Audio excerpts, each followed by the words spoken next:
Hello friends, मैं अखिलेश आप सभी का स्वागत करता हूं मेरे YouTube चैनल पर C programming interview question series में। आज हम जानेंगे वेरिएबल्स के बारे में।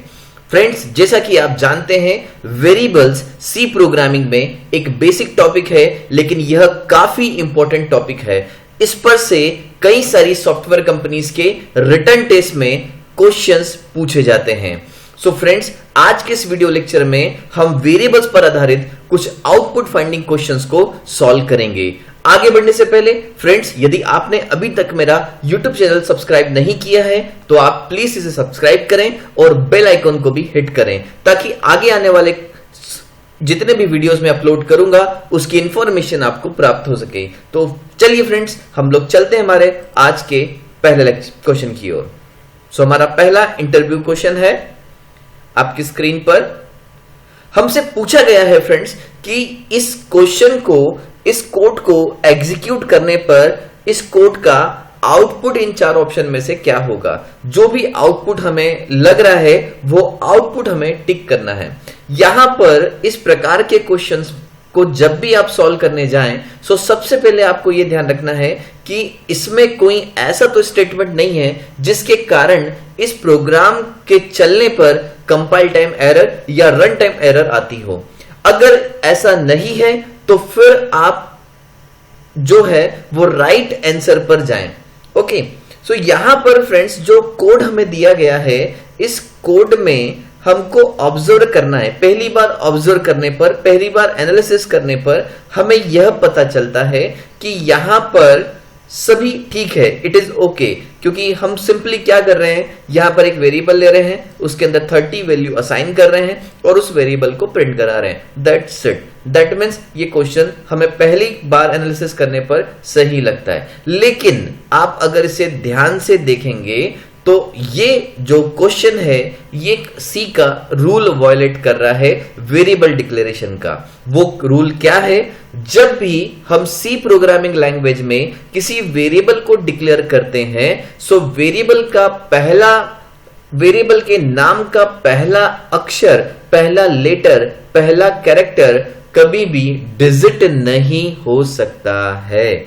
यहां पर जब वेरिएबल डिक्लेयर किया गया है, सो पहला जो लेटर है वो डिजिट है। यहां पर इस वजह से हमें प्राप्त होगी कंपाइल टाइम एरर। सो इस कोड का जो आउटपुट आएगा वो आएगा कंपाइल टाइम एरर। तो फ्रेंड्स, आपको बस एक बात याद रखनी है, जब भी आप वेरिएबल डिक्लेयर करें, वेरिएबल नेम का पहला लेटर डिजिट नहीं होना चाहिए। हाँ, उसके बाद के लेटर डिजिट हो सकते हैं। सो फ्रेंड्स, आई होप आपको समझ में आया होगा यहां पर कंपाइल टाइम एरर क्यों आया है। ओके, सो हम बढ़ते हैं हमारे अगले क्वेश्चन की ओर। सो हमारा अगला क्वेश्चन है इंपॉर्टेंट इंटरव्यू क्वेश्चन 02 और ये रहे इसके ऑप्शंस। सो क्वेश्चन को आप एनालिसिस करें ध्यान से। इस क्वेश्चन में यहां पर हमारे पास दो वेरिएबल है, एक डू और एक ए। डू की वैल्यू है 5, ए की वैल्यू है 3। सिंपल दो प्रिंटफ है। डू एक प्रिंटफ प्रिंट कर रहा है और दूसरा प्रिंटफ ए की वैल्यू प्रिंट कर रहा है। यहां पर भी आपको ध्यान से देखने पर पता चलता है कि पहली बार एनालिसिस जब आप करते हैं तो सब ऐसा लगता है कि सही है। लेकिन फ्रेंड्स, हमने पिछले क्वेश्चन में वेरिएबल डिक्लेरेशन का पहला रूल समझा। आज इस दूसरे क्वेश्चन में हम समझेंगे वेरिएबल डिक्लेरेशन का दूसरा रूल। सेकंड रूल यह है कि वेरिएबल का नाम कभी भी सी के किसी कीवर्ड के नाम के समान नहीं हो सकता है। अब फ्रेंड्स, यहां पर आपको ध्यान में रखना है कि सी के कीवर्ड्स क्या होते हैं। सी प्रोग्रामिंग लैंग्वेज में रिजर्व कुछ ऐसे वर्ड्स हैं जिनके मीनिंग प्री डिफाइंड है और जिनका प्रयोग आप अपने वेरिएबल डिक्लेरेशन में नहीं कर सकते। इस कोड में हमने डू नाम का वेरिएबल नेम लिया है। डू सी प्रोग्रामिंग में एक कीवर्ड है जो डू व्हाइल के साथ यूज किया जाता है, तो हम ऐसा नहीं कर सकते। इस वजह से यहां पर इस प्रोग्राम का आउटपुट कंपाइल टाइम एरर आएगा। सो फ्रेंड्स, ये दो रूल आपको याद रखना है। दोनों रूल दो क्वेश्चन में मैंने आपको बताए। आपको दोनों रूल को रिमेंबर रखते हुए वेरिएबल को डिक्लेयर करना है। ओके, हम आगे बढ़ते हैं हमारे अगले क्वेश्चन की ओर। So what is our next question? Now friends, जब आपके सामने क्वेश्चन आए तो आप भी एनालिसिस करें और इन चार ऑप्शन में से जो राइट आंसर आपको लग रहा है वो राइट आंसर देने की कोशिश करें। यहां पर जब हम एनालिसिस करते हैं तो यहां पर हमें पता चलता है कि यहां पर एक वेरिएबल है जिसका नाम कैर है और उसमें ए स्टोर कर रहे हैं। बिकॉज ये कैरेक्टर टाइप का वेरिएबल है, इसलिए यहां पर कैरेक्टर डेटा है और इस कैरेक्टर टाइप वेरिएबल को हम बस सिंपल प्रिंट करा रहे हैं। सो आपको जब इस कोड को आप एग्जीक्यूट करते हैं, सो इन चारों आंसर में से क्या आउटपुट आने की संभावना है, इस बात को नोटिस करना है। यहां पर देखें, वेरिएबल का नाम कैर है जो कि डेटा टाइप के नाम पर है, लेकिन उसके आगे अंडरस्कोर अप्लाई।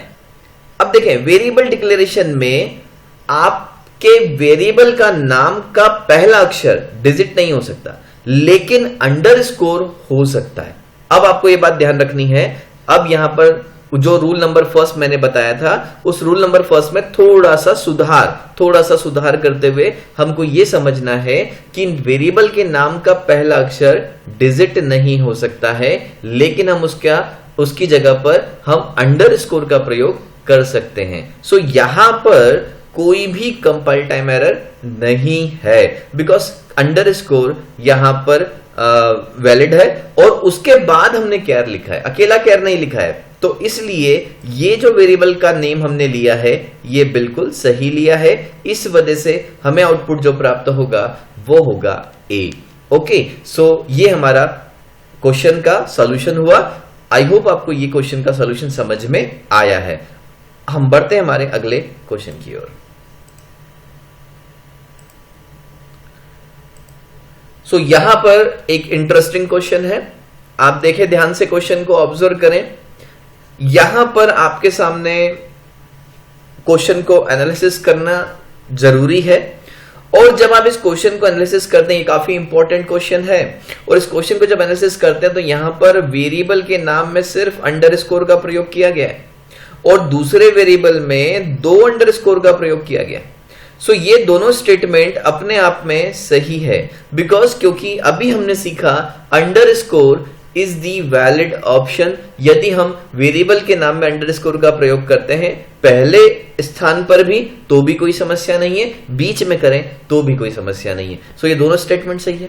अब जब तीसरा स्टेटमेंट आपने लिखा तो यहां पर 3 अंडरस्कोर हमने यूज किए। ओके, अब और इन दोनों अंडरस्कोर यानी इन दोनों वेरिएबल्स को, वेरिएबल फर्स्ट और वेरिएबल सेकंड को हमने ऐड कर दिया। सो ये भी सही है। इस वजह से ये overall code will execute fine and we will get 10 as a output. There is no compile time error. आपको ये बात ध्यान में रखनी है। सो अंडरस्कोर है तो कोई समस्या नहीं है, लेकिन डिजिट है तो समस्या है। आप इस बात को ध्यान रखें। हम बढ़ते हैं हमारे अगले क्वेश्चन की ओर।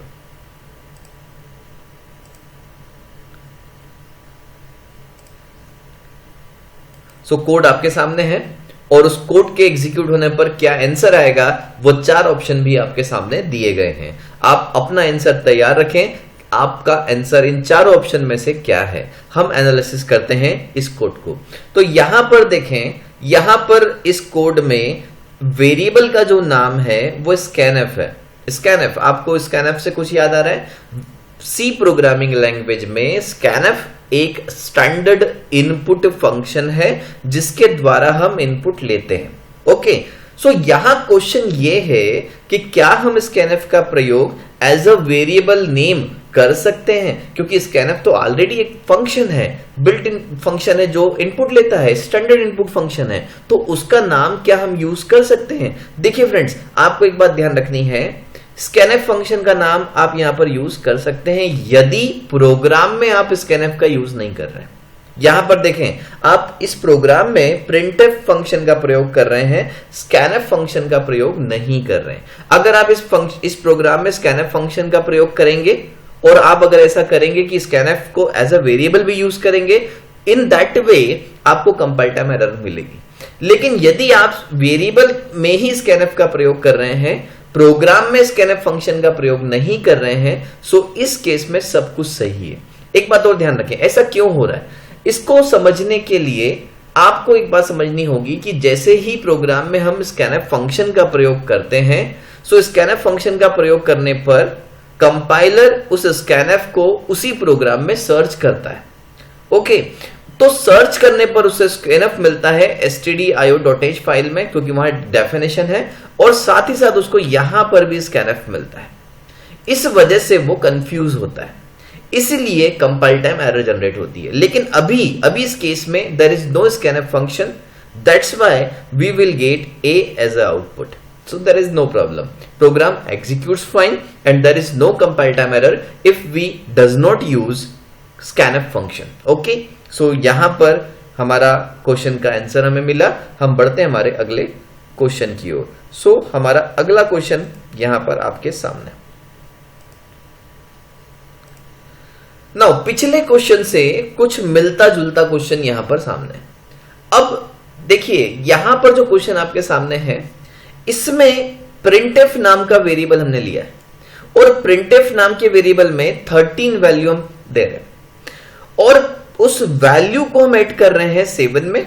सो 13 प्लस 7 हो गया 20, और इसको असाइन कर रहे हैं हम सी नाम के वेरिएबल में।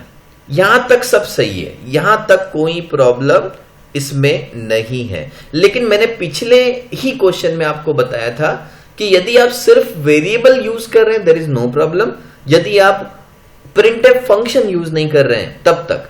लेकिन जैसे ही आप प्रिंटफ फंक्शन यूज करेंगे there is compile time error. यहां पर इस कोड में हमने प्रिंटफ फंक्शन का प्रयोग किया है। अब जैसे ही कंपाइलर इस प्रिंटफ फंक्शन के लिए डेफिनेशन फाइंड आउट करने जाएगा, तो वो इसी कोड में stdio.h के अंदर मिलेगी, और साथ ही साथ उसको दो जगह पर भी प्रिंटफ लिखा हुआ मिलेगा। That's why compiler will confused and we will get compile time error. So पिछले वाले कोड में कंपाइल टाइम एरर नहीं था, लेकिन यहां पर कंपाइल टाइम एरर है। अब क्वेश्चन आता है, सर कभी मैं ये वाला जो स्टेटमेंट है इसको कमेंट कर दूं। नाउ इन दैट केस आपको कोई प्रॉब्लम नहीं होगी, लेकिन आप सी को प्रिंट कराना आपके लिए थोड़ा सा मुश्किल है, बिकॉज आप प्रिंटफ यूज नहीं कर रहे हैं। सो इस केस में प्रोग्राम एग्जीक्यूट होगा, लेकिन कोई आउटपुट नहीं आएगा, क्योंकि आप प्रिंट नहीं करवा रहे। समझ में आ रहा है? तो फिर प्रिंट करने के हम दूसरे तरीकों पे भी जा सकते हैं। नाउ तो यहां पर जब आप प्रिंटफ यूज नहीं करेंगे, so there is no problem, लेकिन जैसे ही आप प्रिंटफ फंक्शन यूज करेंगे तो प्रॉब्लम आएगी। ओके, सो आपको याद रखना है ये बातें, जो बातें मैं आपको समझा रहा हूं। ये जो क्वेश्चंस मैं आपके सामने लेकर आया हूं, और ये जो क्वेश्चन हम सॉल्व कर रहे हैं, इस क्वेश्चन से सिर्फ वेरिएबल के ऊपर आपको थोड़ी सी बातें और पता चलेगी, आपका नॉलेज और बढ़ेगा, इससे सी को समझना और आसान हो जाएगा, और आप आसानी से सी पर आधारित रिटन टेस्ट क्लियर कर सकते हैं। हम बढ़ते हैं हमारे अगले क्वेश्चन की ओर। नाउ नेक्स्ट क्वेश्चन आपके सामने है, और उसके दिए गए 4 ऑब्जेक्टिव भी आपके सामने दिए गए। नाउ ये जो कोड एग्जीक्यूट होगा तो आपको क्या आउटपुट मिलेगा। यहां पर हमारे सामने वेरिएबल है VAYAM, और उसके अंदर हम वैल्यू इंटर कर रहे हैं 15, और उसको हम प्रिंट करा रहे हैं वयम के थ्रू। तो यहां पर जब आप कोड को पहली बार देखते हैं तो आपको लगता है there is no problem, because वयम नाम का वेरिएबल है, उसमें 15 असाइन किया और उसको हम प्रिंट कर रहे हैं, दैट्स इट। तो आउटपुट में भी पॉसिबल यहां पर 15 आ सकता है। लेकिन आप एक बात याद रखें, C programming language is a case sensitive language. In that case capital और स्मॉल में अंतर है। यहां पर जो कैपिटल में आपने नाम लिया है वेरिएबल का, आपको यहां पर भी कैपिटल ही लेना है। आपने यहां पर स्मॉल ले लिया है, दैट्स व्हाई इस वेरिएबल को लेकर या इस नेम को लेकर compiler compile time error generate करेगा, बिकॉज ये जो वयम है इसमें और ये जो प्रिंट आप करा रहे हो इसमें डिफरेंसेस हैं। सो यहां पर हमें मिलेगा कंपाइल टाइम एरर। ओके, आपको याद रखना है C programming is a case sensitive programming. So उस केस में जो कैपिटल है वो और जो स्मॉल है वो दोनों में डिफरेंसेस है। ओके, सो हम बढ़ते हैं हमारे अगले क्वेश्चन की ओर। सो हमारा अगला क्वेश्चन, नाउ क्वेश्चन आपके सामने है और इस क्वेश्चन को एग्जीक्यूट करने पर क्या आउटपुट आएगा, वो 4 ऑप्शन भी आपके सामने दिए गए हैं। यहां पर जो इस क्वेश्चन को जब आप एनालिसिस करते हैं तो आपको समझ में आता है कि इस क्वेश्चन में वेरिएबल का नाम मेन है और मेन आपके प्रोग्राम का एक सबसे इंपॉर्टेंट बिल्ट इन फंक्शन है जो आपके प्रोग्राम में होता ही होता है।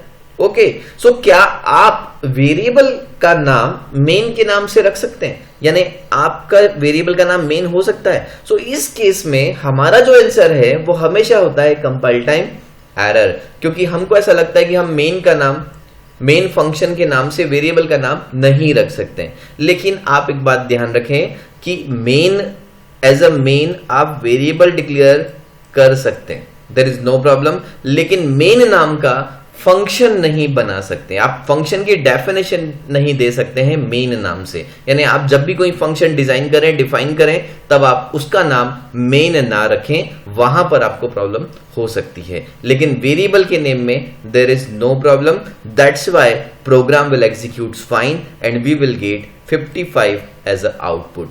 ओके, सो हम बढ़ते हैं हमारे अगले क्वेश्चन की ओर। ये पॉइंट आपको याद रखना है, आप वेरिएबल का नाम एज अ मेन फंक्शन रख सकते हैं, मतलब मेन रख के नाम से रख सकते हैं। ओके, हम बढ़ते हैं हमारे अगले क्वेश्चन की ओर, क्वेश्चन नंबर 9।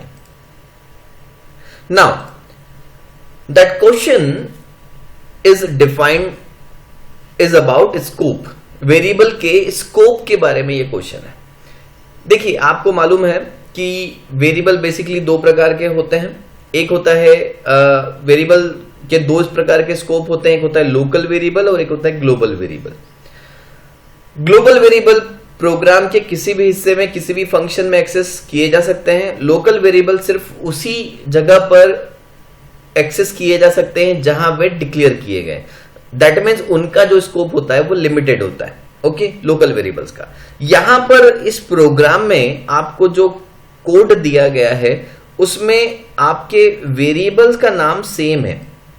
आपको एक बात और ध्यान रखनी है, वेरिएबल्स का नाम सेम है। यहां पर वेरिएबल ए है, यहां पे भी वेरिएबल ए है, लेकिन ये जो वेरिएबल है जो इस ब्लॉक में डिक्लेयर्ड है, ये वेरिएबल लोकल है। ये जो वेरिएबल है ये वेरिएबल आपका लोकल वेरिएबल है, और ये जो वेरिएबल है, ये जो यहां मेन के अंदर डिक्लेयर्ड है, ये अंदर वाले ब्लॉक के लिए ग्लोबल वेरिएबल है। मतलब हम ऐसा बोल सकते हैं कि ये ग्लोबल है क्योंकि ये अंदर वाले ब्लॉक के लिए ग्लोबल है, लेकिन ये एग्जैक्टली देखा जाए तो मेन के अंदर डिक्लेयर्ड है, दैट्स व्हाई ये मेन के लिए भी लोकल ही होगा।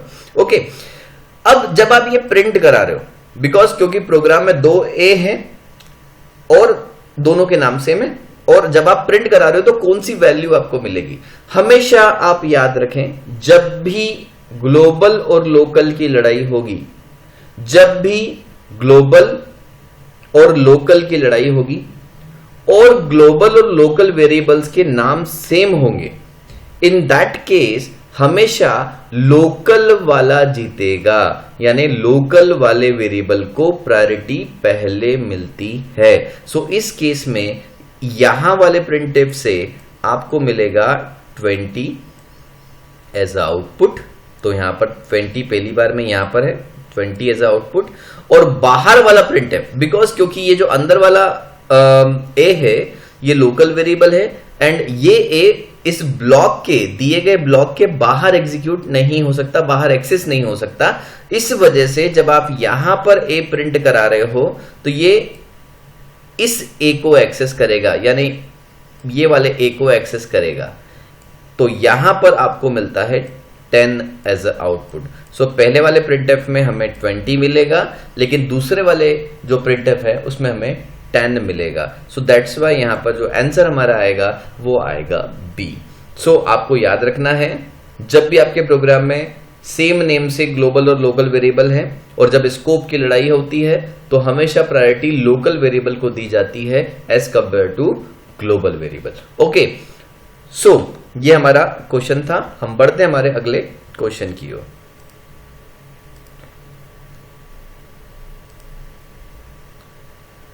सो यहां पर भी हमारे पास जो क्वेश्चन है वो क्वेश्चन दो वेरिएबल को लेकर है जिनके नाम सेम है।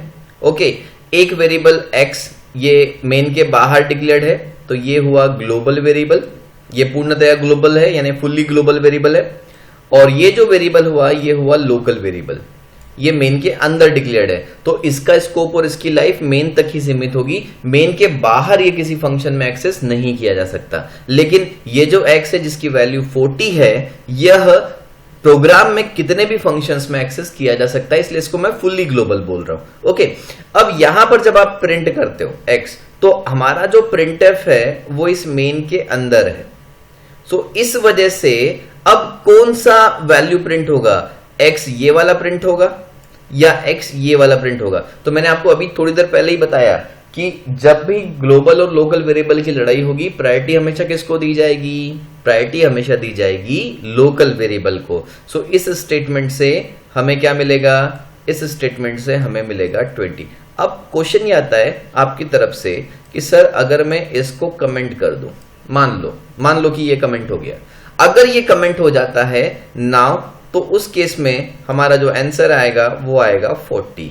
तब उस केस में ये ग्लोबल वेरिएबल को एक्सेस कर लेगा। ओके, तो आपको ये बात ध्यान में रखनी है और इस बात को याद रखना है, स्कोप वेरिएबल के स्कोप पे से कई सारे क्वेश्चन कई सारी सॉफ्टवेयर कंपनीज के रिटन टेस्ट में पूछे जाते हैं। ओके, सो फ्रेंड्स, ये हमारा आज का वीडियो लेक्चर था जिसमें मैंने आपको 10 क्वेश्चन को सॉल्व कराया। आगे मैं वेरिएबल पे कुछ और क्वेश्चन को भी सॉल्व कराऊंगा और हम मिलेंगे इसके पार्ट 2 में।